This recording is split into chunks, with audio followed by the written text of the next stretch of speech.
Yeah, I believe you could see the image. Sorry. Yeah. This is the image that he has used. H has used in the poem. Second coming, head of man and body of lion.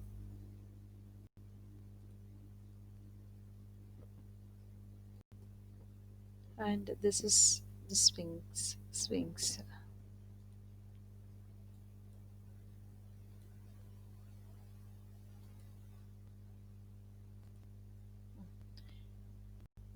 So the final part of the poem, second stanza.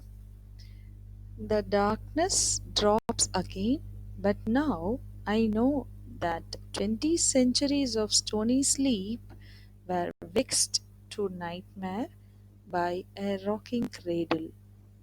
The speaker here, that is the narrator's vision, it ends as the darkness drops again.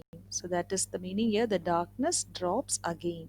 So he envisions, the poem begins with a vision, and now the vision ends here. So we have reached the conclusion of the final part of the poem. So the darkness drops again, the vision ends here. It The speaker has gained enough understanding to interpret his vision's meaning. So the vision is in a dream.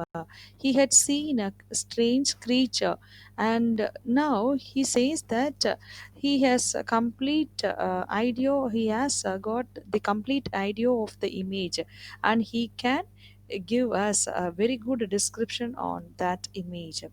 And he realizes that the creature has been sleeping for 2000 years, that is 20 centuries. The creature has been sleeping for 20 centuries and is now awake, enraged, and ready to cause destruction.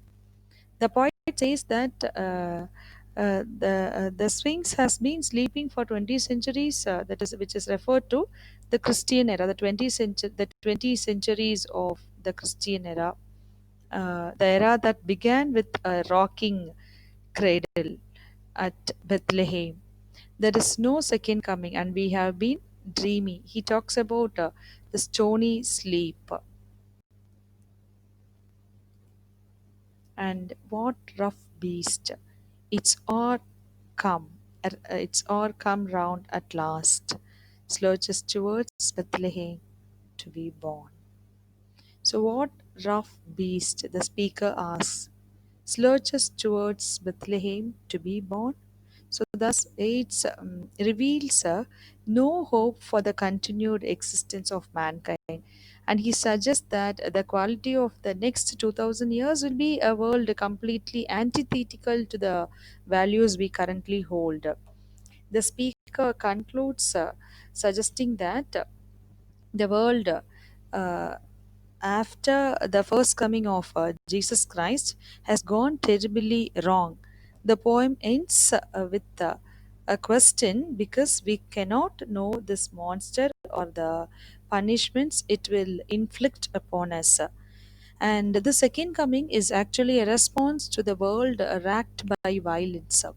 Yeats wrote the poem in 1990, right after the end of World War One, in which 16 million people were killed in a horrifying display of the war and of continuing conflicts that racked the supposedly modern civilized world. The poem voices a sense of shock, dismay, and pessimism about the future that many felt after the war. Lines like blood dimmed tide and mere anarchy is loosed upon the world both eloquently describe the horrific chaos of war and violence.